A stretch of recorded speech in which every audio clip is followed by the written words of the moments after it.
the things I do for this show.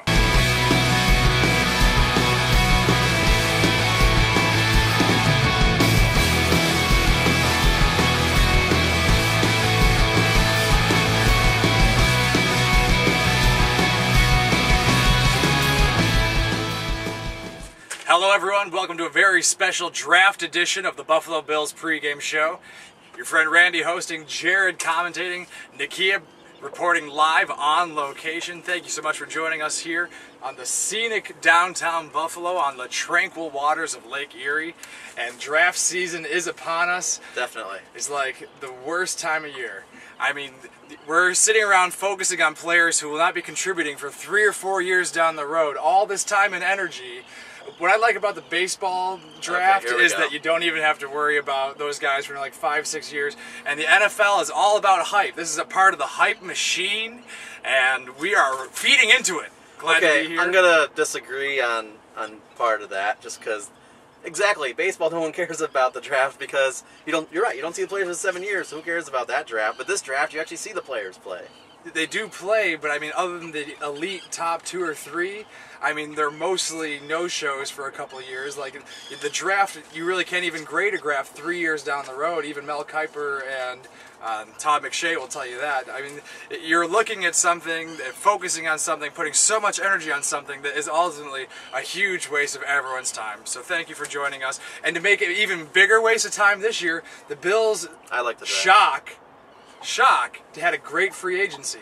Does that even take more away from this year's draft? I will admit that if I take the past 3 years, this is probably the draft I've looked forward to the least out of those 3. Because 2 years ago, it was like, oh my God, we need a tackle. Last year, it was, we need something. Because we were 3rd pick in the draft. This year, we already splashed in free agency. Defense is taken care of. Now it's time to take care of the offense. So there is still some need in the draft. But at the same time, all this talk about defense being the draft pick makes me kind of a little iffy. We'll get to that in a little bit. A lot of talk about us needing a tackle right away in the draft this year. Ryan Fitzpatrick was the 2nd least sacked quarterback in the league. In a passing league, do you really think that tackle is the position that we have the most need at? I would say, believe it or not, yeah, because we've passed on good tackles for a while. And I think it's finally about time that we forget what happened with Mike Williams and we take a tackle. Why not? I think it's risky. I do. But, I mean, I think any pick is risky in the first round of the draft. I mean, Darius, believe it or not, was the only one who didn't make the Pro Bowl of the first 5.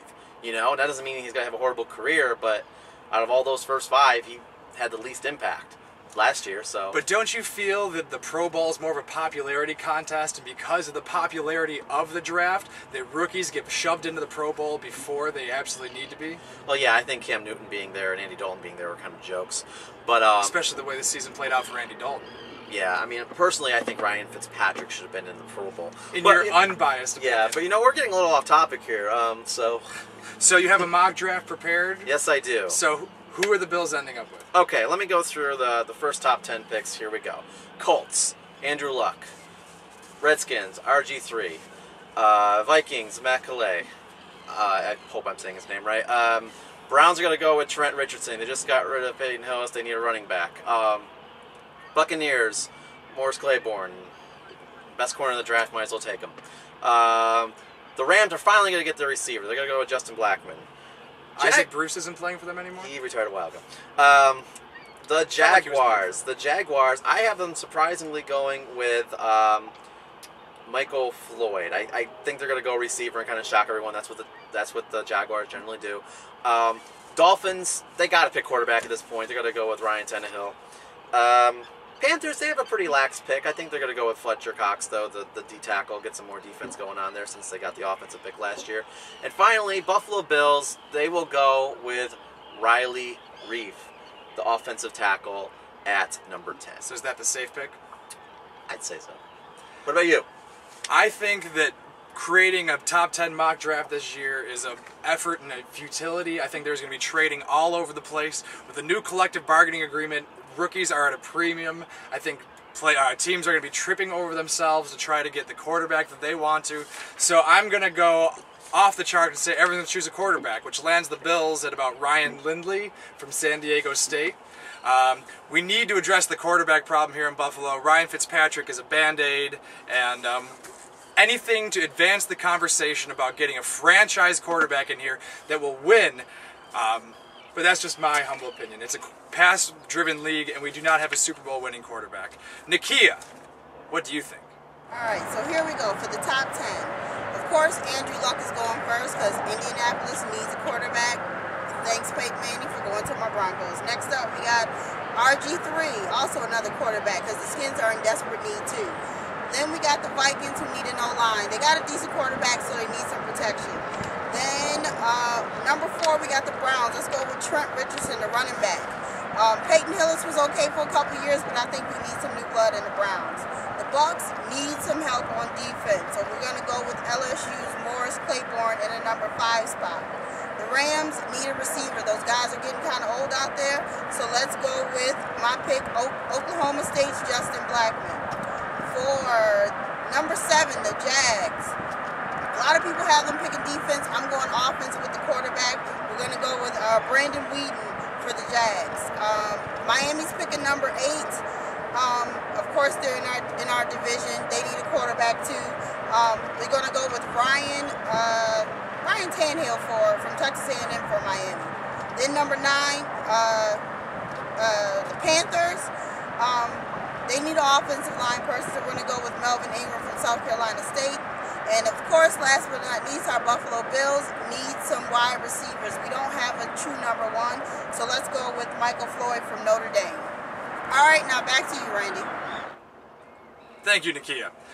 So at some point, Buddy Nix has gone on record already saying that we're going to choose the best available player on the draft. So is that in the first round immediately? Do we start that strategy? Do we fill a need immediately? Yeah, I think Buddy Nix doesn't joke around. I think he is going to go best player available on his draft board regardless of the position, which worries me. Because if he has like Fletcher Cox available, we don't need a D tackle right now. We already have Darius. We have a good line. And if they throw Fletcher Cox as our 10th overall pick, I'm just going to be like, what are you guys doing? I wouldn't mind if they went linebacker or corner if they happen to be the top pick. Because, well, quite frankly, we do need... linebacker depth killed us. Yeah, I mean, it's a fail-safe, guys. It's a fail-safe to pick a corner or a linebacker. But I'm okay with fail-safe. And anyone who gets drafted in the linebacker especially is going to be better because of the defensive line that we've put together this year. Exactly. The only thing I'll just quickly add is I only think they should go fail-safe if the wide receiver or the tackle isn't there, but that's just my opinion. I imagine Buddy Nix as Yosemite Sam in the draft room going, "Yeehaw! Ryan Lindley, San Diego State."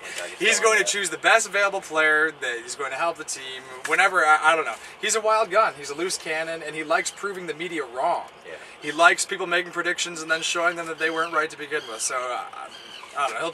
He'll take the best available player every chance he gets. Oh, by the way, that's Canada. Canada. They'll have legal prostitution come January. Nakia, on a similar subject. Nakia, when do you think the Bills will start choosing the best available player? Wow, okay. We usually always say we're picking the best available player, even though the best available player may not be what's good for the Bills. They always say we pick the best available player, so I think they always do it, but the best available player is never always the good fit for the Bills. We got lucky last year with Marcel Darius, and let's hope Michael Floyd can step in just like he did and be a number 1 pick and start right off the bat. Thank you, Nakia. While we have you, what should the Bills do that through rounds 2 through 7 then? Should one of these picks be used for a quarterback? I definitely think we need the quarterback in one of the rounds 2 through 7. I would go with the lower rounds. Ryan Fitzpatrick is good. He will hang around for a couple of years, but I still think we need a backup. I think we still need to get some backup for our O-line. Every time somebody goes out, we always get messed up. The line gets shuffled, so we need some backup for the O-line. They did great with defense on the offseason, so I think we kind of need to stick with offense for rounds 2 through 7. Clearly, we know my stance. I think that a quarterback is a high priority in this draft, whether it's the first round or the 7th. We need to get someone in here who's going to make a difference. As far as the draft is concerned, a lot of movement happens then. Players move around. Do you see the Bills making any moves, whether it's unloading picks for players or vice versa?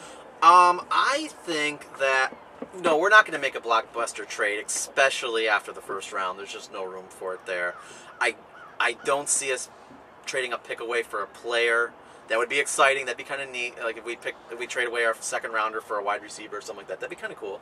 But I don't see it happening. What I do see happening though is some minor trade to go up, down 1 or 2 spots.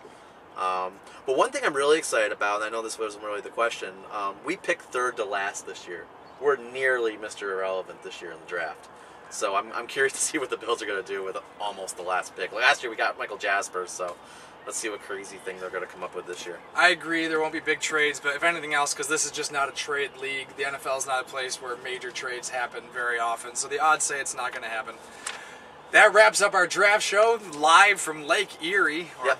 live to tape. Yeah, you can live to tape. You can hear the seagulls, maybe. I don't know. I mean, like We spent a lot of money on the green screen, folks. Thank you very much for joining us, and we'll see you real soon. Preseason's right around the corner. we got to review this thing too. Oh, all right, then sooner than that. Yeah, draft review.